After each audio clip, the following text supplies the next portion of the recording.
Clarity of thought जबरदस्त है रवीश, इसकी तारीफ करनी पड़ेगी। I am very very impressed. पहली बार मैंने आपको ऐसे फेस टू फेस सुना है। क्या? और बहुत अच्छा बोलते हैं, इसमें तो खैर कोई शक है ही नहीं। क्या बात कर रहे हैं? कंटेंट जो है उस पर बाद में, लेकिन जैसा संदीप ने कहा, आप बहुत ज्यादा नेगेटिव नहीं है। हैं? ये क्या हो गया? ये क्या सुन रहा हूँ मैं? जैसे कल राजदीप आए थे, राजदीप ने कहा कि अगर मीडिया बटा है उसमें मानक मैं दुकानदार नहीं हूँ। दलाल दलाल दलाल दलाल। मानक मैं दुकानदार नहीं हूँ। कैसा लगा मेरा मजाक? आप जिनका नाम लेकर आए हैं वो मैं बैलेंसवादी नहीं हूँ। इस वक्त भारत का मीडिया भारत के अर्जित लोकतंत्र की हत्या कर रहा है। ये बात तथ्य है, ये सकारात्मक नकारात्मक की बात नहीं है। मैं राजदीप को सिर्फ इसीलिए कोट कर रहा हूँ। वो आप राजदीप को कोट कर दें, मेरे एडिटर रहे हैं, आप किसी को भी कोट कर दें, लेकिन जो मैं अपनी बात कहता हूँ वो मैं बात कहता हूँ, और ये पॉजिटिव बात है। कवाली बेइज्जती।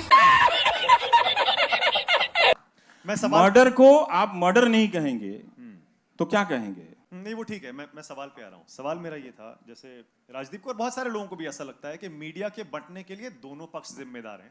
कोई बिल्कुल गलत बात है, इसमें कोई संतुलन नहीं है। 90% मीडिया अगर एक तरफ हो जाए तो ये दुकान नहीं चलानी चाहिए कि दोनों तरफ के लोग बट गए हैं। अब देख तू। फिर जो मैंने कार्यक्रम किया है, फिर उसमें से आप कमियां निकाल के बताइए, फिर उस पर बात कीजिए। ये चला दीजिए कार्यक्रम और फिर उस पर बात कीजिए कि ये आपने चलाया। अच्छा, ये मत कीजिए कि आपने वो नहीं किया। तो मैं भारत का तो अखबार नहीं हूं भाई कि 300 खबरें लेकर रोज छप जाया करूंगा। शाबाश। मैं तो कोई एक ही करूंगा ना।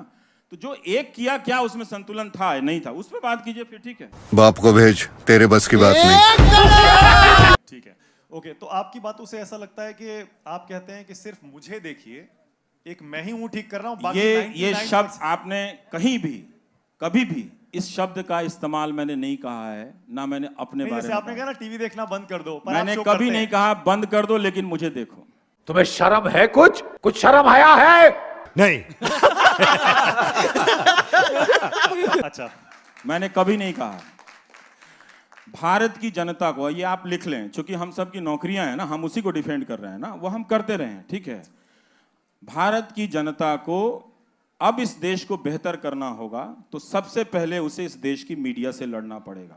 बेशर्मो शर्म करो शर्म। लेकिन एक सेकंड, लड़ने का मतलब पत्थर चलाने की बात नहीं कह रहा हूं। जनता का बहुत से होता है, अगर वो होगा तो कंटेंट में बदलाव होगा। अभी देश बहुत गरीबी से, बहुत समस्याओं से गुजर रहा है, उस पर बात करने की जरूरत है। बात तो सही है। उस पर बहुत बात करने की जरूरत है, और जब हम बात करेंगे तो मौजूदा सत्ता से ही हम बहुत अच्छा काम करा सकते हैं, बहुत अच्छा काम करा सकते हैं, ठीक है ना, और लोगों की जिंदगी में राहत मिलेगी। ये बड़ी अच्छी बात कही आप। जब मैं नौकरी सीरीज कर रहा था, आप कभी जिंदगी में नहीं कर पाएंगे, दुनिया का कोई प्राइम टाइम का एंकर 8 महीना जो नौकरी सीरीज नहीं कर पाएगा कहीं भी। आप इतिहास हो कहीं टेलीविजन के इतिहास में, अब टेलीविजन का इतिहास 100 साल से ज्यादा, मुझे बता दीजिए, बताइए आपने कभी किसी प्राइम टाइम को, सुकेश आप बता सकते हैं कि कभी देखा है नौकरी सीरीज करते हुए? ये भगवान क्या जुल्म है। 1 लाख से ज्यादा लोगों को लेटर मिला। वो कौन लोग थे? सारे मोदी के सपोर्टर थे। और वो जब आए तो उन्होंने कहा कि ये मीडिया बिक गया है, हम आपके पास आए हैं। उन्होंने मुझसे झूठ नहीं बोला, उन्होंने कहा हम मोदी जी के सपोर्टर हैं, लेकिन हम चाहते हैं आप मेरी आवाज उठाएं। मैंने कहा आपकी कहानी सही होनी चाहिए, बस किसके सपोर्टर है, मेरा उसमें बिजनेस नहीं है। क्या बात है सर, क्या बात है सर, क्या बात, ये बात है। तो चलिए शुरू करते हैं। एक और सवाल लेते हैं। सर, आप मेरा सवाल आपसे ये है कि आपने अभी क्या कहा कि आईटी सेल वालों को बुलाते हैं, बिजनेस करते हैं। तो सर, जैसे आईटी सेल वाले अगर गलत अफवाह फैला रहे हैं, तो कहीं ना कहीं कन्हैया कुमार भी, जो जिस पर देशद्रोह का आरोप लगा है, उसको बुलाकर भी टीवी वाले गलत करते हैं। कौन है ये पागल आदमी? दूसरा सवाल ये है कि आप जब आते हैं गोदी मीडिया की बात करते हैं, तो जैसे मानक सर ने कहा कि दोनों तरफ मीडिया बटा हुआ है, तो सर जिस तरह एक तरफ गोदी मीडिया दोनों तरफ नहीं बटा हुआ, मीडिया अब एक ही तरफ है। हाँ। सवाल ये है कि जिस तरफ जैसे गोदी मीडिया है, तो दूसरी तरफ लुटियंस मीडिया भी है, ये मानना पड़ेगा। अच्छा, हमको सिखा रिया है।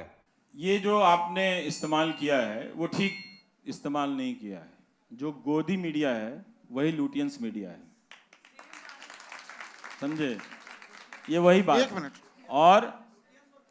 और ये जो लटियन जर्नलिज्म का इस्तेमाल कर रहे हैं ना आप, ये आप जरा सा सर्च कीजिएगा, ये भी मेरा ही इस्तेमाल किया हुआ शब्द है। देखा आपने लापरवाही का नतीजा है। आई एम सॉरी बाबू।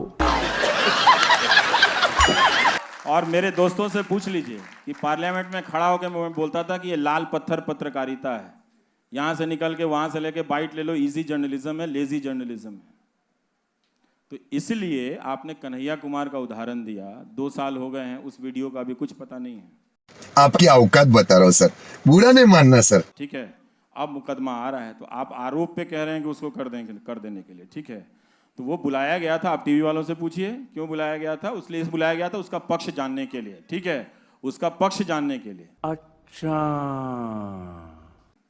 अगर कोई नारा लगा देने से, इस देश में सुप्रीम कोर्ट का कानून भी तो है, देश का कानून भी है, वो देशद्रोही नहीं हो जाता। वो नहीं होता तब भी लोग उसको देशद्रोही कह रहे हो।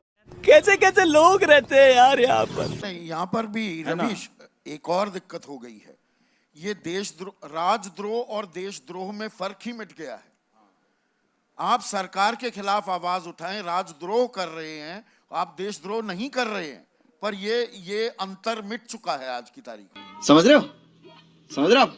समझ रहे हो ना? मतलब अब तो आज का अगर माहौल होता तो लोग इमरजेंसी के समय सुप्रीम कोर्ट जिस तरह से झुक गया था उसकी आलोचना ही नहीं कर पाते, आज का अगर माहौल होता तो। लेकिन तब आलोचना हुई थी। खन्ना साहब एक जज थे जो खड़े हुए, तो उनका इतिहास में नाम है ना, इसीलिए चीफ जस्टिस नहीं बन पाए, इसीलिए चीफ जस्टिस नहीं बन पाए क्योंकि वो खड़े इसलिए नहीं बन पाए। तू समझा? हाँ। नहीं, तू समझा नहीं। एक मिनट अब एक और सवाल सर एक क्वेश्चन लास्ट 2 क्वेश्चन। पत्रकारिता की बात हमेशा होती रहती है, आप बताइए हम किस चीज को पत्रकार माने।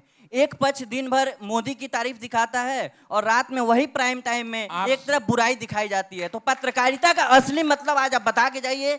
अभी बताता है भाई, अभी बताता है, अभी तूने उंगली किया ना, अभी बताता है। आपका जो हाल है आपको तो जिंदगी भर नहीं बता सकते। आपका जो हाल है आपको तो जिंदगी भर नहीं बता सकते। आपका जो हाल है आपको तो जिंदगी भर नहीं बता सकते। गजब गजब गजब बेइज्जती है।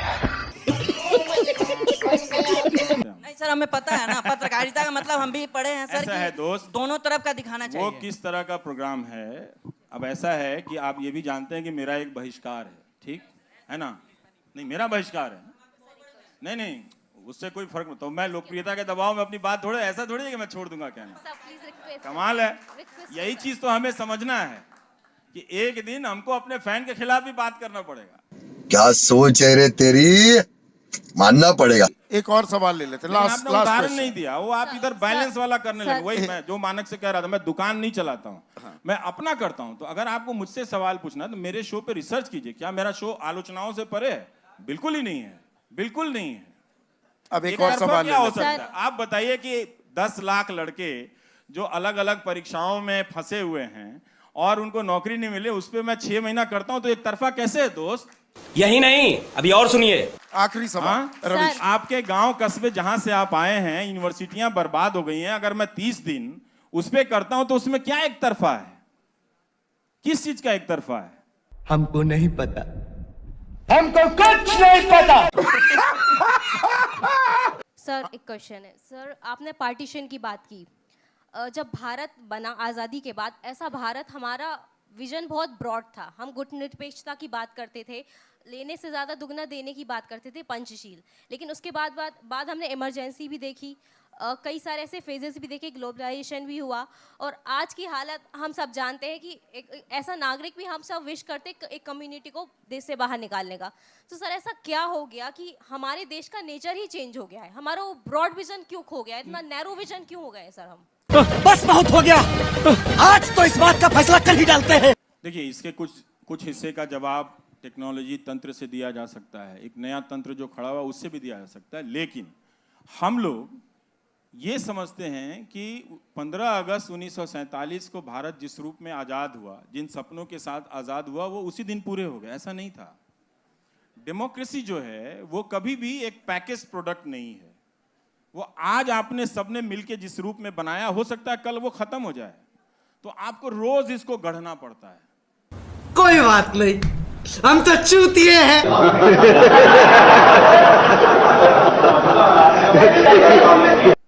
कुम्हार की तरह रोज आके उसको मिट्टी चाक पर रखनी पड़ती है और उससे रोज बर्तन बनाना ही पड़ता है, उससे रोज दिया बनाना पड़ता है।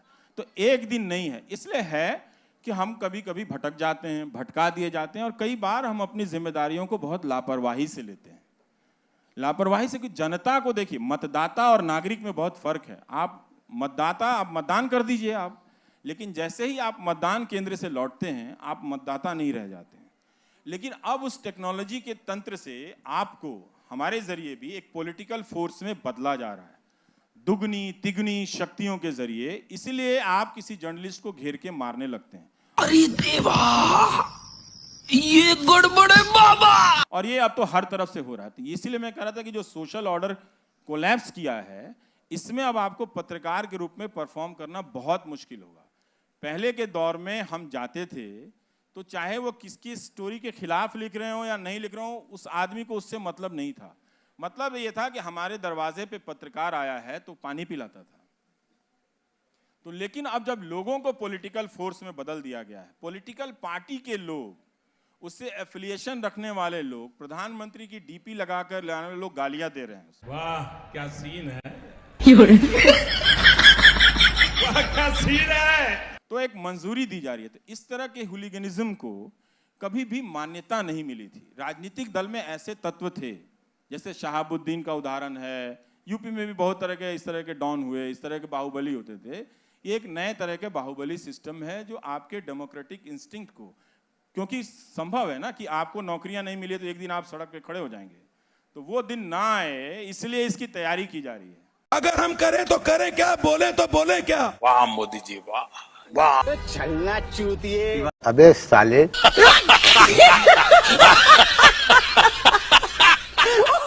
कि कभी भी वो सवाल आगे आ ही ना पाए, तो बहुत मुश्किल हो गया। तो इसलिए हम सबको उन सपनों को हासिल करने की जरूरत है, उन सपनों में नई बातें जोड़ने की भी जरूरत है, और उसके लिए मेहनत करने की जरूरत है। जो मैंने अपनी जिंदगी से सीखा है, पहले मैं सोचता था कि पैदा हो जाने से ही नागरिक हो गए। अब मुझे लगता है कि नागरिक होने के लिए जितनी मेहनत करनी पड़ती है उससे कहीं ज्यादा आसान तो आईआईटी की परीक्षा है। क्या बात है।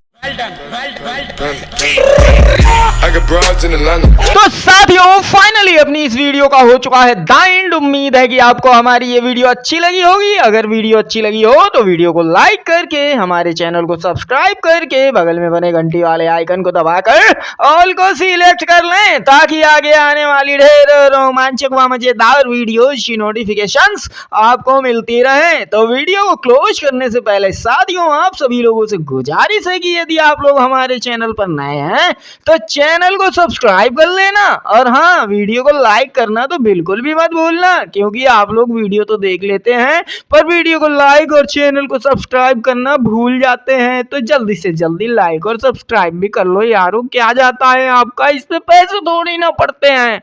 तो साथियों, अभी के लिए इतना ही, मिलूंगा नेक्स्ट वीडियो में। तब तक के खातिर स्वस्थ रहो, मस्त रहो, जहां भी रहो सबसे आगे और फर्स्ट रहो। टिंग टोंग।